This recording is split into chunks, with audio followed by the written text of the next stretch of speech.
You'll share your screen and I'll let you get started. Okay, perfect. Okay, well, everyone, welcome. I'm so delighted to be with you. My name is Keeley Keehn. I'm a personal finance educator. I write a lot of books on money, so I'm really happy to be talking to you about this subject for the next 20 minutes or so, and would love to get as interactive as you would like to. If you're watching this recording after, certainly if you have any questions, send them through to Richard, and we'll do our best to get any answers to you. And I'll kind of go in and out of sharing my screen so I can see what your comments are. So I've been in the financial industry for some way, shape, or form for 25 years, but the last 16 years I'm on the personal finance education side. So I talk a lot about the psychology of money, personal finance, but I don't actually take on any clients. But I tell you that because I did very early on in my career, and it was really very eye-opening, and I'll share some of that in a moment. Let's see, how do I actually go to the next slide? There we go. So the first question I ask everyone, if friends, family, new people that I meet, and thank you for being on this, is, what does money mean to you? And you might have some thoughts here right away, and I'll actually, if you want to throw some of the things that are coming to your mind in the chat, there's no right or wrong. I'll get out of my screen share right away and see what you have to say. But, it's so important that we actually think about what money means and what it means to you and where you got those thoughts and beliefs about money. So when I was growing up, I was pretty messed up about money. I was raised by a single mom, and I was the youngest of 3 kids. And, she didn't have an education or really any skills when she split with my father.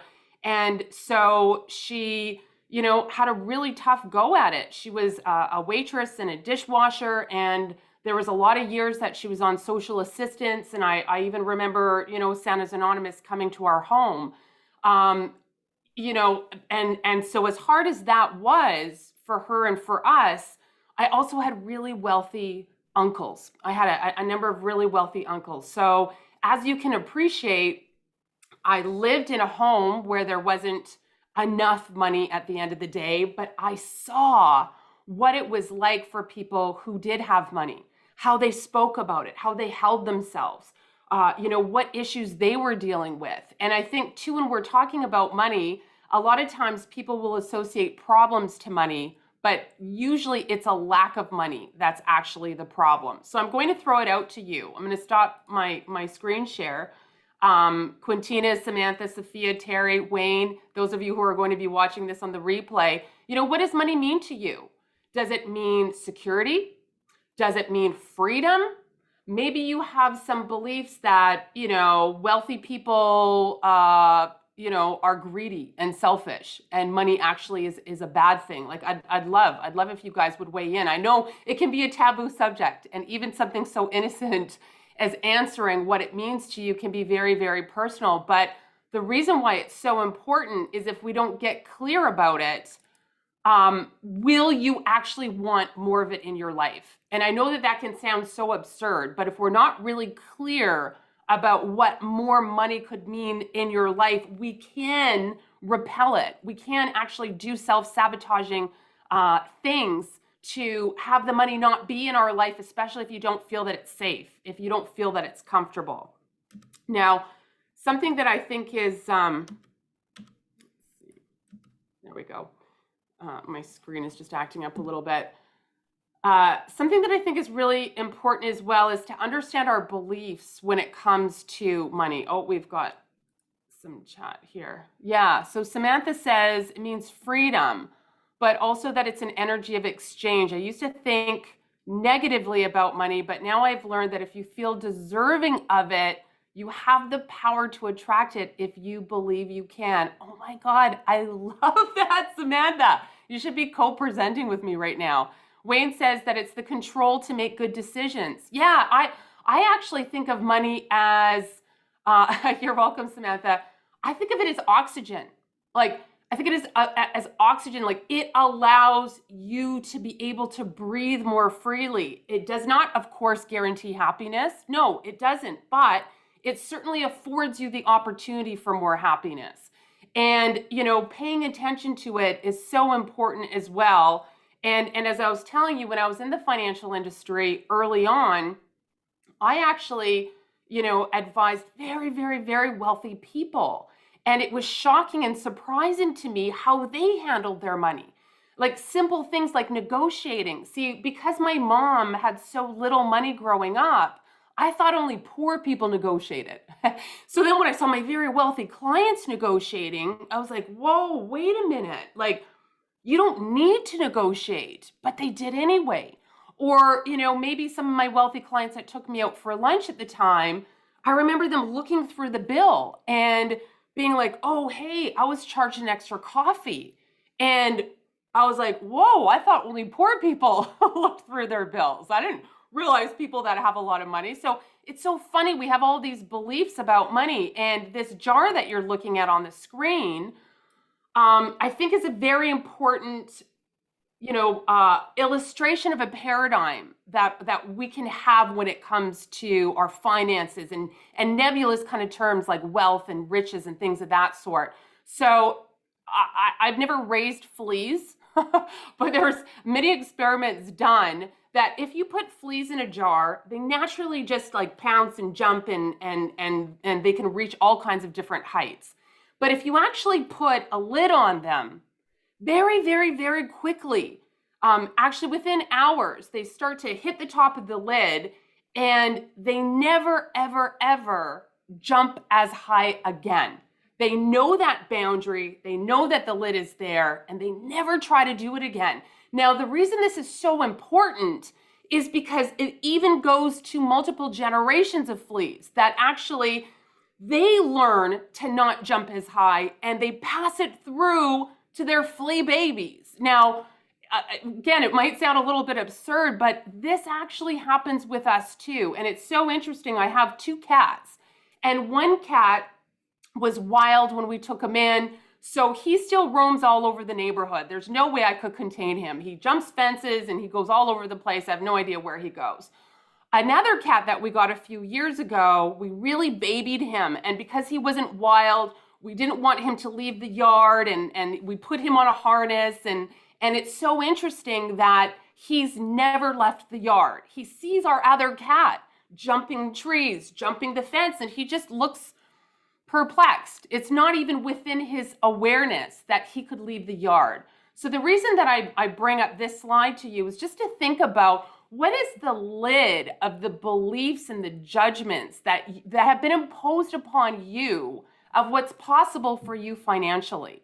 And, it's beyond the means of the 20 minutes or a few minutes that I'll have left to talk with you about it. But I really want you to leave thinking about, what lid has been put on top of you, what constraints of what's possible for you. And before I hopped on this call, Richard was telling me about all of you, how incredible you are. He used the word brilliant.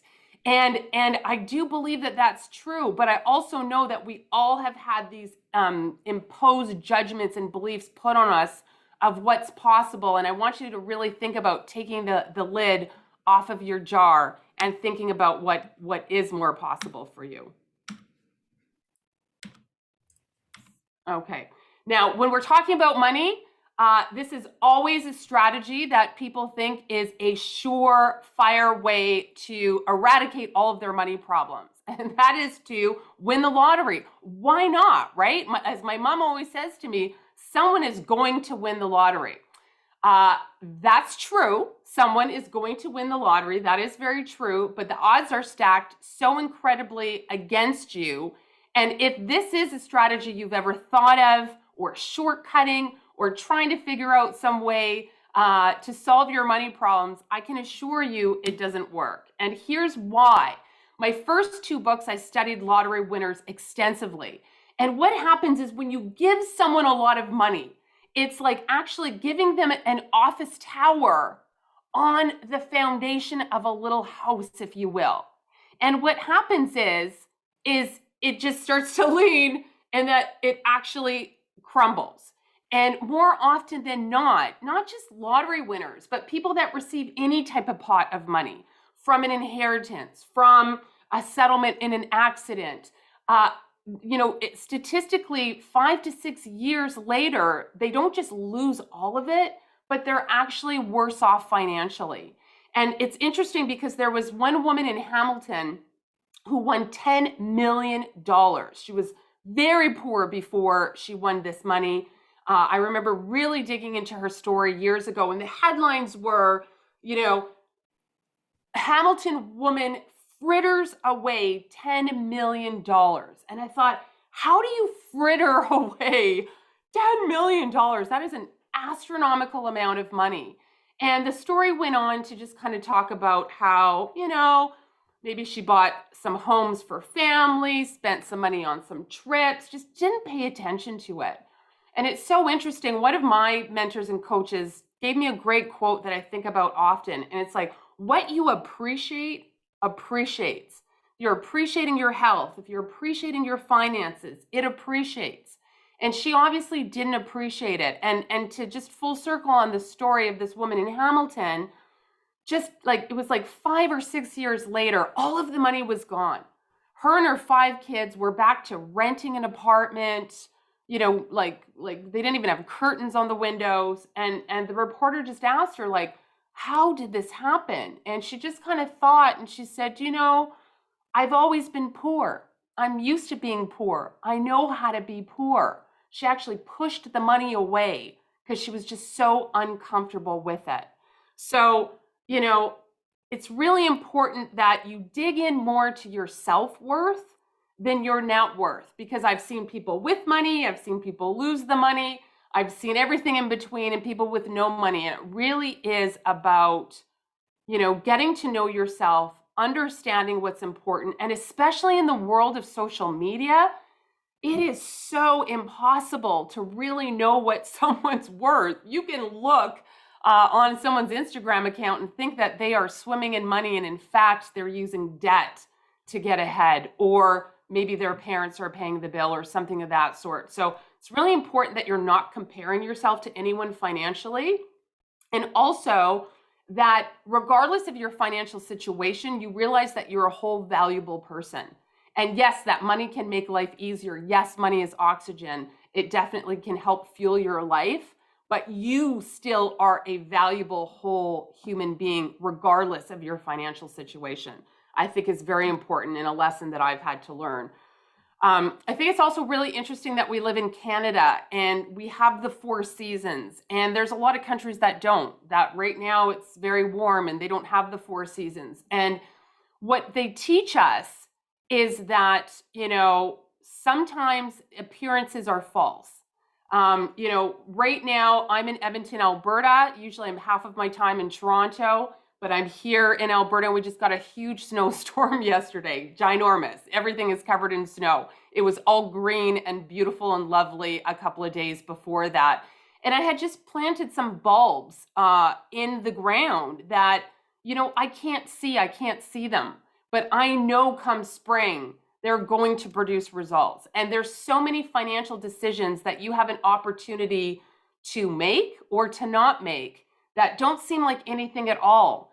But by choosing to do them time and time again, to, make your coffee at home. I have no problem with you having a delicious cup of coffee out. But as often as possible, I make my coffee at home, because it's those little tiny decisions that I can't see right now that do sprout this beautiful big garden one day in the future. So it's really important to not discount all of those things that you might be doing right now. Now, when it comes to your financial freedom, I really want you to think about what it is that you want. And, what are the goals in your life? Have you written them down?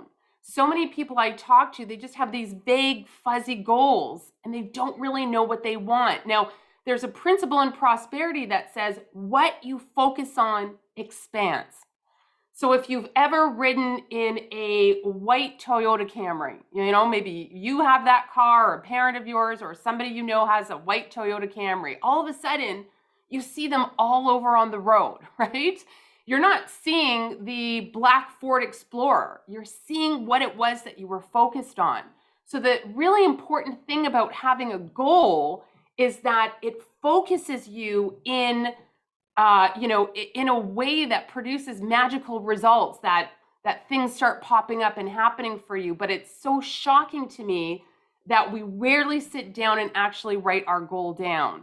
Because if you don't clearly know what you want, how can you know how much money you need to get there? How can you actually get yourself there? So I would think of it like Richard was talking about going to New Orleans. If you had the opportunity to take a trip and you went to the airport and you talked to the ticket agent and said, I want to go on a trip. And they'd say, great, where do you want to go? And you're like, I don't know. Do you want to go somewhere warm? Do you want to go somewhere adventurous? I don't know. Like, you can see where it just creates a lot of confusion. But if you have a super clear goal and you understand the finances that you need to get there, even if you feel like you're in the winter of your financial life, it's going to get you there so much quicker than trying to do it without a goal. So I only have a few more minutes here with you. Three things that I think are super important when it comes to your financial well-being, and it's very similar to our health. If it were January 1st or 2nd, and people were making New Year's resolutions to get more fit, there's 3 things that you need to do. Number 1, you need to weigh in, right? Like it or not, you've got to get on that scale. And when it comes to your finances, you need to weigh in as well. You need to know what you owe. You need to know when the due dates are. You need to put them in your calendar. You need to know how much it takes for you to just cover your expenses. You need to get intimate with your financial life and really weigh in and know more about it than anything else. Number 2, if you are going to get in physical shape, you need to count your calories, right? You can go to the gym as much as you want, but you've got to count those calories. The same thing needs to be done when it comes to your finances. You need to count your financial calories. And again, I love that quote, what you appreciate appreciates. And by being mindful of your money and counting your calories, it doesn't mean you don't get to enjoy. It doesn't mean you don't get to splurge, but it means that you're very mindful of it. And for example, again, I'm just going to come to something super simple of a cup of coffee.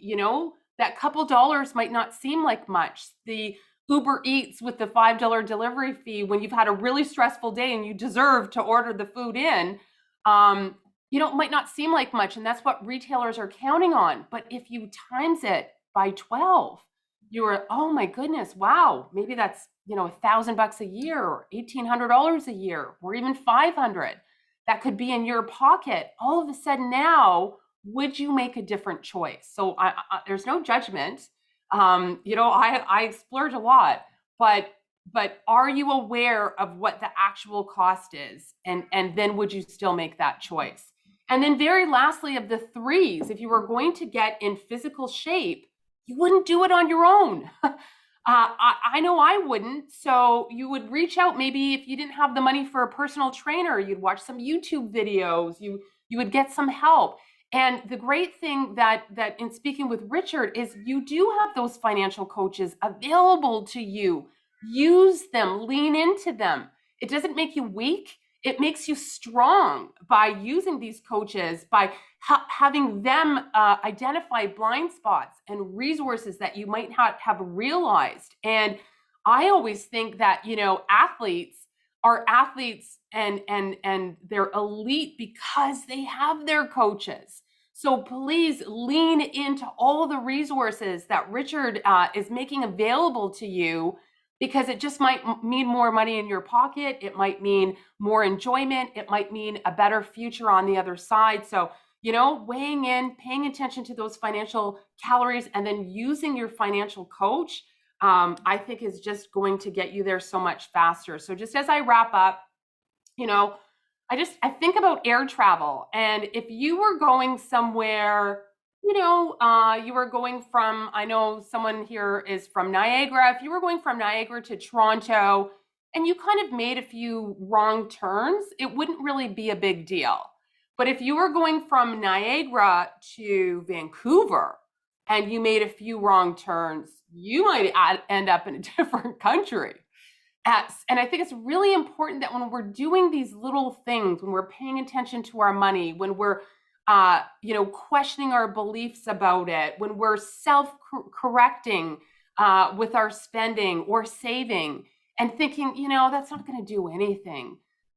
It does over time. It's the longer amount of time you have, the more all those financial decisions and habits make for an extraordinary life or for not as an extraordinary life. So I just want you to not discount all of the things that you may be doing. And I just want to end with two quotes by, I think, the smartest mind of all time, which is Albert Einstein. And the definition of insanity is doing the same thing over and over again and expecting a different result. But what Einstein, in this elegant and simple quote, doesn't unpack is that it's really hard to do something different.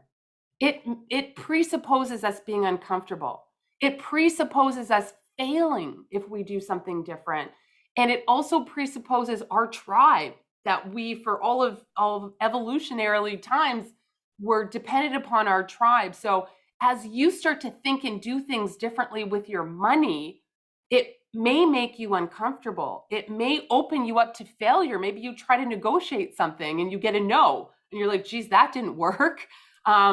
Or the people that you surround yourself with become a little uncomfortable because you're starting to get great with money. You're starting to build skills. You're on a positive trajectory, and that might make them uncomfortable. But all of that is necessary in creating the life that you want and doing something different. And then very lastly, I love this other quote by Einstein that says, you cannot solve a problem at the same level of thinking that created it. So just as Einstein wants us to think differently, he's also saying we kind of can't do it on our own.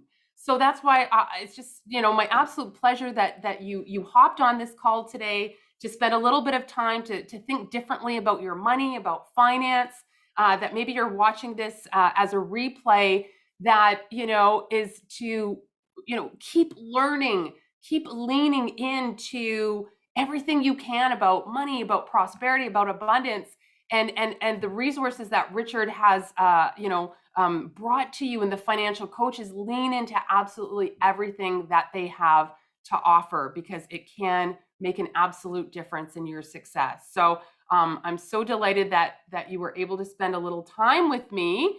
Now we're going to open it up to some questions, and I hope that you won't be shy, because there's no question that if you've got it, someone else has it as well. So I'll open it up to Gemma. Thanks for joining us. You just joined, and Michelle and Quintina and Samantha, Sophia, Terry, Wayne. Throw a question out. Anything that you have about finances, about money.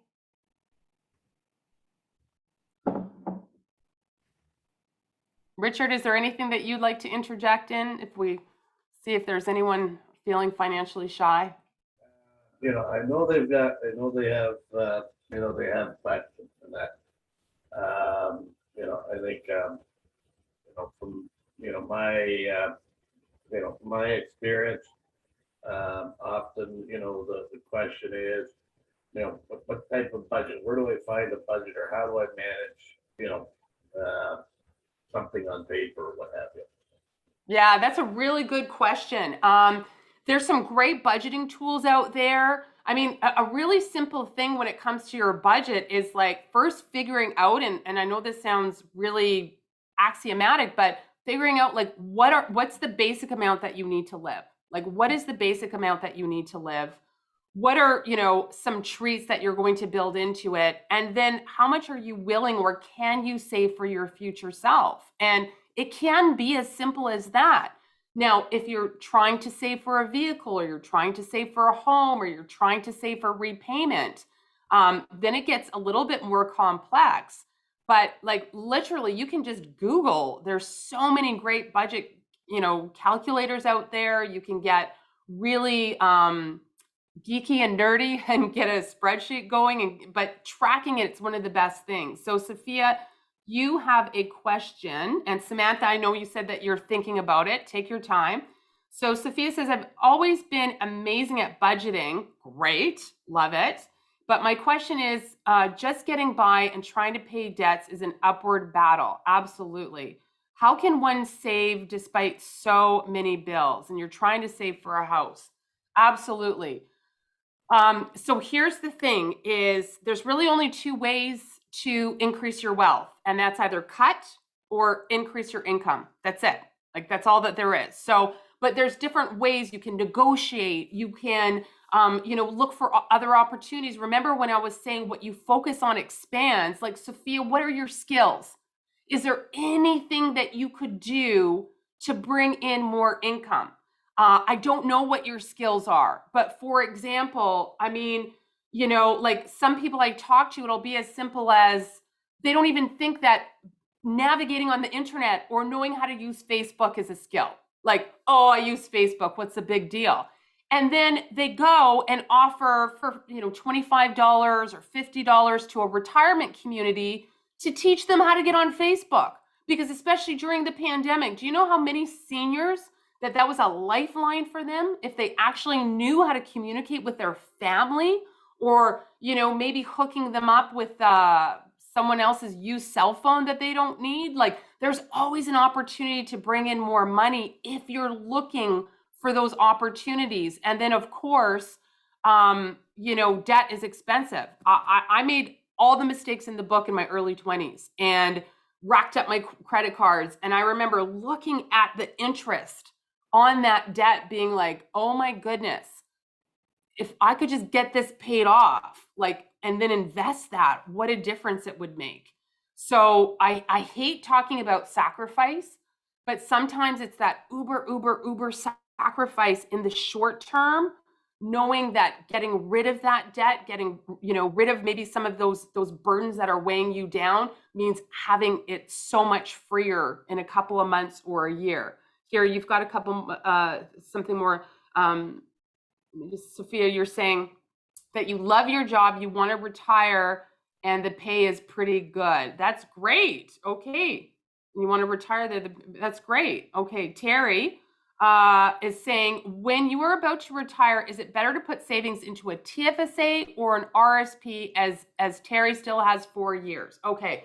Not an easy answer on this, Terry. This is where you really need to reach out to a financial coach or a financial planner, something of that sort, because I'll just really quickly explain tax shelters. So when you invest, you have to pay tax on your investments every year, okay?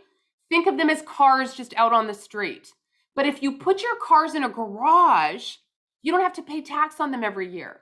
So in Canada, we have a TFSA garage, that's a tax-free savings account.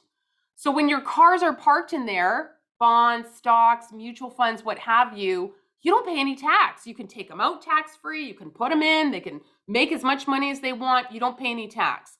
We have another garage in Canada called an RSP, a retirement savings plan. And in that garage, you still have cars, stocks, bonds, mutual funds, ETFs, what have you. And it also grows tax deferred, and you get a tax deduction.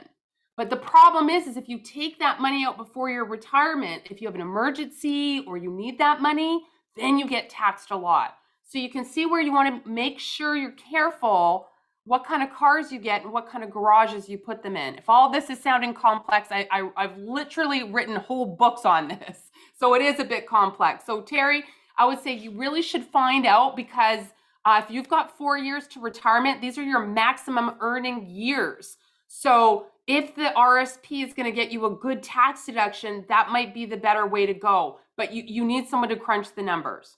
Okay, Samantha's saying, what are your thoughts on the exchange of money? For example, I go out to a restaurant and eat, I tip well, I believe it will come back to me tenfold. I don't do it for that reason. I do it for the intention of love, of course, but I am curious to know what your thoughts on this are. I hope it makes sense. Oh my gosh, this totally makes sense. 100% to me, Samantha. I really do believe in karmic energy, regardless if it's money or otherwise. When we treat people well, it comes back to us. And I do believe that our money is energy. And yes, when you tip well, is it going to come back to you right away? Probably not. Maybe someone's going to do a favor for you financially or otherwise. But yes, absolutely. I believe there is definitely an energy to how we use our money. And remember the jar? I think it also comes down, I know it comes down to our self-worth. Because when we feel good about ourselves, when we feel worthy that you can even go out to a restaurant, that you are going to tip that person well, yes, it comes back to you. The only caveat I would say is if you really can't afford it. If you really can't afford it, you're going to put so much stress out there that I think it's like a garden hose where you start to get kinks in it and then it doesn't flow. So I hope that makes sense, but I love what you're saying here. So Sophia, yeah, go ahead. Can I jump in there for a second? Yeah, do it. I read that early, and I remember a conversation about 5 years with my niece, who's been in customer service restaurant most of her career. And I asked her that question. I said, well, is it 15%? Is it 20%? Is it 25, percent? What's the right, number, which is often asked, right? And I was surprised at her response. And she said, people give what they want. What means more to me is when I get a smaller amount from somebody that I know, that's a lot to them. Yeah. And that, right? And sort of that sense that, they know who their customers are. And so it's not whether it's the 15, the 20, or the 25%, but it's just the recognition. I love that, Richard. And you're right. Like it could even be like, maybe you just wrote a note at the back of the bill saying, hey, this is what I could afford, but what amazing service. Like it's not, right? It's the intent and the love behind it. Absolutely. Do we have time to answer a couple more questions, Richard? Yep. Okay. So Sophia's saying that you're saying, I had no idea that I could teach skills. I have a second job. I just find between two jobs, you don't have any more time to increase your income. Absolutely. My goodness. Yeah. I feel even if it's $20, $50, $100 a month, I should do that and cut the very minimal I use to go out once in a blue moon. Yeah. And I mean, maybe Sophia, there's some other ways that you could go out that, like what is it that you're trying to achieve with going out? And I mean, I had challenges for years, especially when I also had no money, I remember. And it was like, what is it that you're trying to achieve? And is there anything else that you could do that didn't cost money? See, it's funny when you have money, you don't mind doing free things. When you don't have money, it's like you want to spend the money to get the thing. So for example, are you going out to treat yourself, but really you just deserve a break? And maybe if you went and got yourself a great meal that you prepared yourself and took a nice warm bath, that might give you more satisfaction than spending money out. Like, I don't know. I'm just challenging you to say, yes, you deserve it 100%. But if you were just trying to like get yourself a little bit ahead, could you be creative in the other ways that you reward yourself that cost less? Or is there ways that you could find, maybe you could volunteer for some things that get you out? I know we're still kind of in COVID, but that get you to a concert for free or get you other things for free that are creative. Maybe, I don't know, if you're looking for it, you might find it. Okay, yeah, so I think that's it. So thanks everyone for staying on the call and your great questions and feedback. It's fantastic. Thank you. Kelly, thank you so much for your time and for doing doing this webinar. It's going to be amazing. We'll put it up on our website, the video of it, and I know others that can't join, haven't joined, and those that have joined can also share it with some other folks. Kelly, thank you so much. Appreciate it. My pleasure. Thank you, Richard, and all you do. And thank you, everyone, for tuning in. You're all amazing. Loved the interaction. Be well. Stay prosperous. Bye, all. Have a good day.